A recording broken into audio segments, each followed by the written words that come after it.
그러니까 5월 20일 모닝 미팅 시작하도록 하겠습니다. 먼저 전일 마감 시한 및 증시 동향 발표가 있겠습니다. 임정원 연구원입니다. 네, 안녕하세요. 시황팀 임정훈입니다. 지난주 국내 증시 먼저 정리하겠습니다. 지난주 금요일 국내 증시는 최근 반등에 따른 매물 소화 및 헬스케어주의 개별 악재 등의 양시장 1%대 하락 마감했습니다. 대부분의 업종에서 매물이 출회된 가운데 실적 호조와 K컬처 수혜를 받은 음식료 업종과 전기가스 업종 등 방어적 성격을 지닌 업종들만 모멘텀에 따라 상승했습니다. 반면 FDA 승인 불발로 HLB 그룹주가 하한가를 기록하면서 제약업종은 7%대 급락 마감했습니다. 지난주는 미국 CPI와 PPI 결과의 흐름이 연동되면서 물가 부담 완화에 코스피가 전고점 부근까지 반등하기도 했으나 재차 매물이 출회되면서 주간으로는 코스피가 0.1% 하락했고 코스닥이 1% 하락했습니다. 다음은 해외 증시입니다. 미국 증시는 통화정책 관련 연준 인사들의 신중한 입장이 재확인되면서 숨고르기 흐름이 진행됐습니다. 다우지수는 종가를 기준으로 사상 처음으로 4만 선을 돌파했습니다. 미셸 보먼 연준 이사는 현재 통화정책이 제약적이며 정책 금리가 안정적으로 유지되면 인플레이션이 추가 하락할 것으로 전망한다고 언급했습니다. 다만 금리 인상 또한 배제하지 않는다는 기존의 입장도 유지했습니다. 매파로 꼽히는 월러 연준 이사의 연설에서는 통화정책 관련 언급이 없었습니다. 한편 4월 경기선행지수는 전월보다 0.6% 하락했고 시장 전망치를 크게 하회하면서 3월 대비로도 낙폭이 확대됐습니다. 중국 증시는 4월 소매 판매가 예상치를 밑돌았으나 인민은행의 부동산 부양책 발표에 대체로 상승했고 유럽 증시는 최근 상승에 대한 피로감과 ECB 고위 관계자가 금리 인하 신중론을 펼친 영향에 하락했습니다. 미국 10년물 국채 수익률은 경기 선행지수 부진 및 신중한 연준 인사들의 발언 등에 상승했고 유가는 미국과 중국의 경제지표 호조와 달러 약세 흐름에 3거래일 연속 상승했습니다. 관전 포인트입니다. 지난주 미증시는 통화정책 불확실성 속 물가 우려를 낮춘 CPI 결과에 주목하면서 3대 지수 모두 사상 최고치를 경신했습니다. 이 가운데 이번 주는 엔비디아 실적과 금통위, FMC 의사록 등 주요 이벤트가 몰려있는 빅 이벤트 데이 23일 빅 이벤트 데이를 앞두고 관망세가 작용할 것으로 전망됩니다. FMC 의사록을 통한 인하 기대 유지 여부와 엔비디아 실적 결과로 지수의 추가 상승 여력을 가늠하게 될 것으로 예상됩니다. 이상입니다. 다음은 한국은행의 통화정책 관련되어 있는 자료입니다. 권희진 연구원입니다. 네, 안녕하세요. 매크로팀 권희진입니다. 미국에서 금리 인하가 좀 지연되면서 우리나라도 금리 인하 시점이 늦춰질 가능성이 높습니다. 근데 우리나라 경기의 펀더멘털이 미국만큼 사실 단단하지는 못한 환경에다가 최근에 이창용 총재가 국내 통화 정책이 연준으로부터 보다 독립적일 수 있게 됐다라고 이야기를 해서 혹시 우리나라가 미국보다 먼저 금리를 인하하는 것 아닌가라는 가능성도 꾸준히 제기가 되고 있는 상황입니다. 하지만 이 발언은 금융 여건이 지나치게 긴축되는 것을 경계하는 내용으로 해석을 하는 게 적절하다라고 생각을 합니다. 추가 긴축은 배제하는 동시에 이제 아직 물가 상승률이 높고 그리고 환율 변동성도 큰 상황이기 때문에 인하를 서두를 필요는 없다라는 정도로 이해를 해주시면 될 것 같습니다. 그럼에도 우리나라 금융 환경, 특히 채권 금리 같은 경우에 미국 영향을 굉장히 압도적으로 받고 있는 점이 이제 정책 효과를 좀 약화시킬 수 있기 때문에 부담 요인입니다. 미국이 금리 인상을 시작한 이후로 우리나라를 비롯해서 주요국들 전반적으로 채권 금리가 미국 금리에 동조화돼서 움직이는 경향이 굉장히 강해졌는데요. 한국하고 미국의 10년물 금리 사이의 상관 계수를 보시면 지금 0.94까지 급등을 해 있는 상황입니다. 우리나라 장기 금리가 우리나라 내의 경제 환경보다도 미국의 경제 환경에 조금 더 민감하게 반응하고 있다라고 해석을 하시면 될 것 같습니다. 이런 맥락에서 봤을 때 이창용 총재가 최근에 그 독립적인 통화 정책 이야기를 했던 거는 시장 금리 그리고 금융 환경이 국내 매크로 상황하고 괴리되는 거를 좀 통화 당국에서도 경계하고 있다라는 의미로 해석을 할 수가 있을 것 같습니다. 한국은행은 연준의 금리 정책에 대해서 금융시장이 오락가락하는 기대를 가지고 있는 거랑은 좀 거리를 두고 당분간은 지금 금리 수준을 유지를 하면서 국내 매크로 환경이 안정되기를 기다릴 가능성이 높아 보입니다. 그 사이에 우리나라 경제가 우려될 만큼 위축되지는 않을 걸로 저희는 생각을 합니다. 최근에 수출 호조가 나타나면서 제조업 쪽에서의 고용이 조금씩 개선이 되고 있고요. 대출 금리 같은 경우에도 오른쪽 그림에서 보시는 것처럼 지난해 4분기에 고점 지나서 최근에 낮아지는 모습입니다. 그래서 가계에서는 절대적인 고금리 부담을 여전히 가지고 있는 정도 상황이지만 그 정도는 점점 완화가 되고 있다라고 봐주시면 될 것 같습니다. 우리나라 한국은행이 인하 개시까지는 좀 더 인내심을 발휘할 수 있는 환경이라고 생각하고 있고 미국은 9월 달에 금리 인하 그리고 한국은 11월에 인하를 개시할 걸로 생각을 하고 있습니다. 이상입니다. 예, 다음은 이제 중국의 경기 지표들이 최근에 좀 부진하게 나오고 있는데요. 이와 관련된 중국의 재정 정책 관련되어 있는 자료입니다. 박수현 연구원입니다. 최근 중국의 지표는 명확하게 바닥을 다져서 올라오는 강도가 그렇게 세게 올라오고 있지는 않지만 그럼에도 불구하고 정책적인 기대감이 주식시장을 끌어올리고 있는 상황입니다. 그래서 정책에 대해서 앞으로 전망에 대해서 정리한 자료 말씀드리겠습니다. 일단 나온 지표 기준으로 먼저 말씀을 드리면 경제 지표 기준으로 지난주 금요일에 산업생산, 소매판매, 인프라 투자 같은 투자 지표들이 나왔습니다. 산업생산 제외하고는 모두 예상치 하회했고요. 산업생산이 좋았던 이유는 지난번에 나왔던 수출입에도 확인했던 것처럼 내수 대비에는 견조한 해외 수요 영향으로 전월치와 예상치를 산업생산이 모두 상회한 것으로 보입니다. 반면 소매 판매는 기대와 달리 좀 부진했고요. 특히나 중국이 최근에 내구재 새로운 제품을 살 때 정부가 보조금을 주는 이구환식 영향으로 자동차 판매가 상대적으로 그 다음에 나올 정책 기대감으로 좀 소극적이었던 모습들이 영향을 줬다라고 보여집니다. 또한 재정에서도 이 투자단에서 특히나 인프라 투자가 좀 강할 수 있다라는 기대감이 있었는데요. 인프라 투자는 전월치를 하락하는 모습들을 보였습니다. 그 이후로는 지난달에 특수채 발행이 특히나 좀 과거 대비 느렸던 점이 있었고 남부지방 폭우 영향으로 인해서 인프라 투자가 좀 더디게 나타났던 영향이 있습니다. 그렇지만 5월 17일에 초장기 국채가 발행이 됐고 발개이가 지난 10월에 발행했던 국채로 시행되는 프로젝트는 올해 6월 전에 착공을 필수적으로 완료해야 된다라고 강조한 점을 감안하면은 앞으로는 인프라 투자가 점진적으로 회복세를 나타낼 것으로 보이고 있습니다. 부진한 지표가 나오고 나서 정부가 특히나 인민은행, 중앙은행을 통해서 부동산 부양책을 발표를 했고요. 공적금이라고 해서 중국의 근로자가 납부하는 장기주택 적립 자금 기반으로 대출을 하는 일종의 모기지 대출인데요. 이 모기지 금리 대출을 25bp 인하하고 전국의 생애 첫 주택 그리고 2주택 대출 금리 하한선을 완전히 철폐하는 등 경기 부양책이 계속해서 나오고 있는 상황입니다.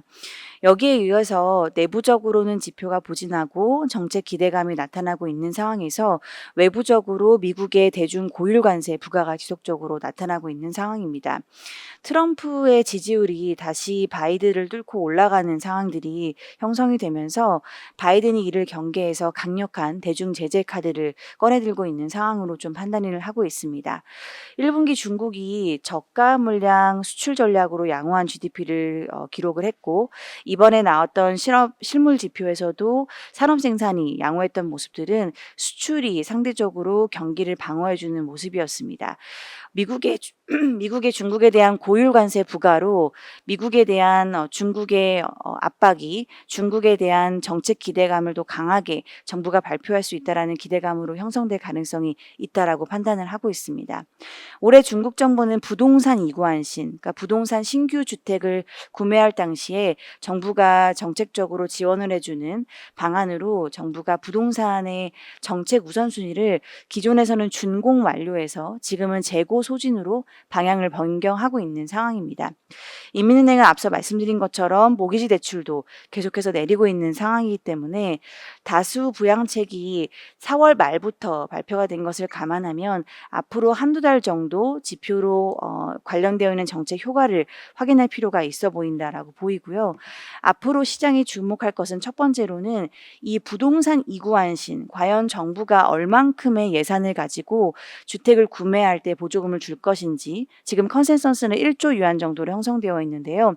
여기에 따른 실제 확정되는 예산에 따라서 시장의 반응이 좀 갈릴 것으로 보여지고, 또 지역별로 이행되는 효과의 이 어떤 편차가 강하게 나타날 것이기 때문에 앞으로 지역별로 얼마나 이 고르게 정책 효과가 나타나는지를 좀 주목할 필요가 있어 보입니다. 이상입니다. 예, 다음은 기업 및 산업 분석 순서입니다. 먼저 ESG 브리프랑 SK텔레콤 관련된 자료 발표가 있겠습니다. 김준섭 위원입니다.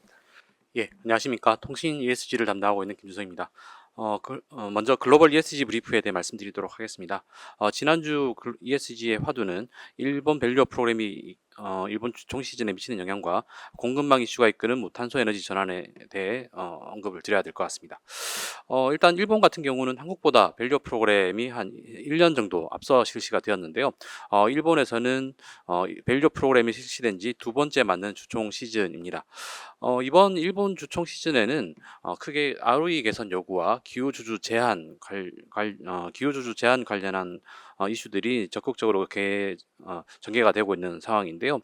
일단 기업의 기관 투자자뿐만이 아니라 개인 투자자들까지 관련해서 적극적인 움직임을 보이고 있습니다. 일단 저희가 파악하고 있기로는 일본 거래소가 기업과 투자자들을 대상으로 ROE 개선을 적극 소통하는 가운데 기후 관련 이슈가 기업에 미치는 영향에 대해 적극 이슈 제기를 하고 있기 때문으로 판단을 하고 있습니다. 한국 역시 유사한 방향성을 보일 것으로 예상을 합니다. 다음은 공급망 이슈가 무탄소 에너지로 전환을 촉진하는 움직임에 대해 말씀드리도록 하겠습니다.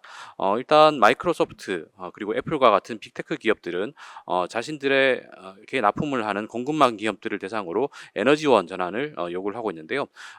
재생에너지라든지 무탄소 에너지 같은 청정에너지를 중심으로 에너지원을 전환하게끔 유도를 하고 있는 상황입니다. 지난주 같은 경우에는 마이크로소프트가 발간한 지속가능 보고서에서 대규모 공급업체들을 대상으로 해서 2030년까지 무탄소 에너지로 전환하게끔 요청하겠다라고 언급을 했는데요. 이는 반도체와 같은 데이터 센터 구성 요소를 중심으로 한 공급망 업체들을 대상으로 할 것으로 예상이 되고 있는 상황입니다. 이에 따라서 삼성전자나 SK하이닉스, 대만의 리얼텍 같은 기업들이 영향을 받을 것이라고 예상이 되는 부분인데요.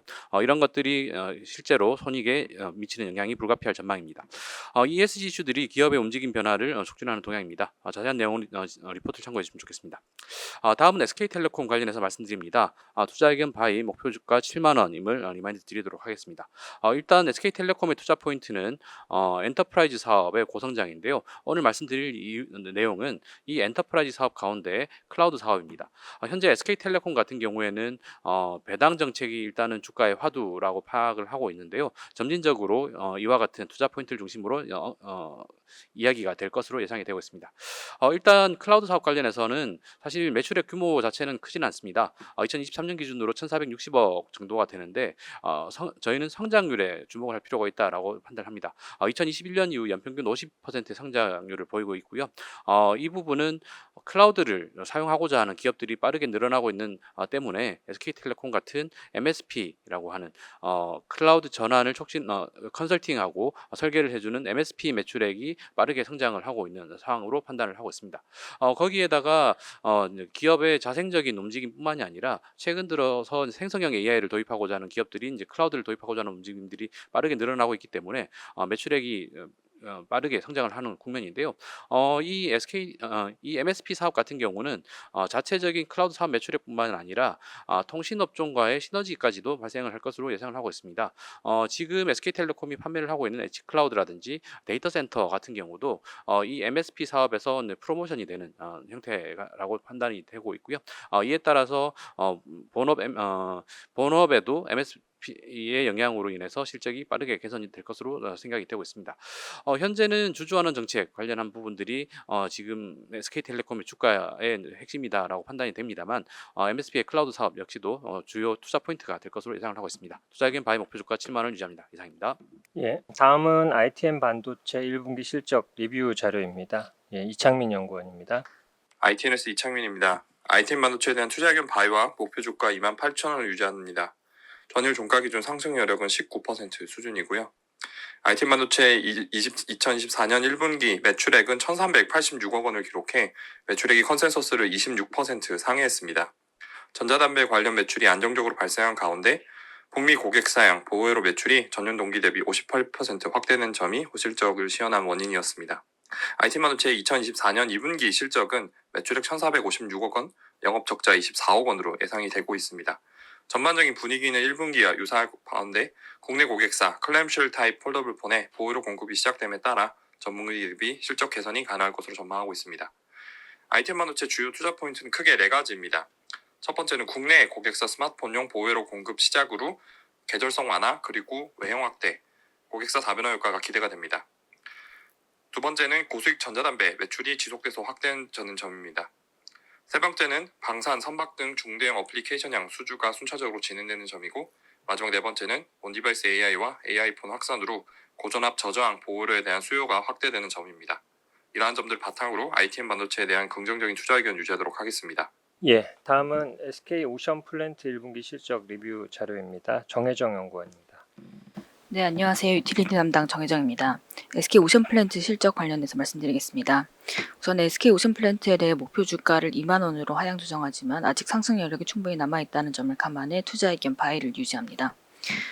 목표 주가를 하향한 원인은 해상풍력 하부 구조물 신규 수주가 예상 대비 지연되는 것을 반영하여 24년에서 25년 영업이익 전망치를 하향 조정했기 때문입니다.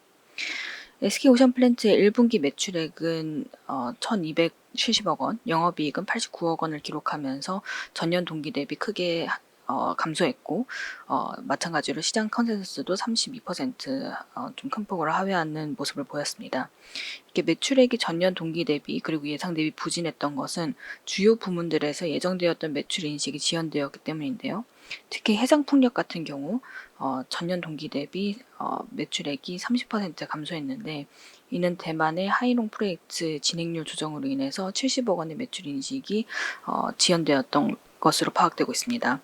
한편 특수성 관련 매출액도 전년 동기 대비 15% 늘어나긴 했지만 기존 예상 대비 자재 있고 지연 등으로 인해서 150억 원의 매출액 인식이 다음 분기로 이연이 된 상황입니다. 이렇게 늦어진 매출 인식은 올해 3분기 내로 인식이 될 예정입니다. 고금리와 같은 좀 불리한 거시 상황으로 인해서 글로벌 해상풍력 프로젝트의 추진 속도가 과거 대비 좀 지연되고 있다는 점은 SK 오션 플랜트에 있어서 리스크 요인이라고 볼 수 있습니다.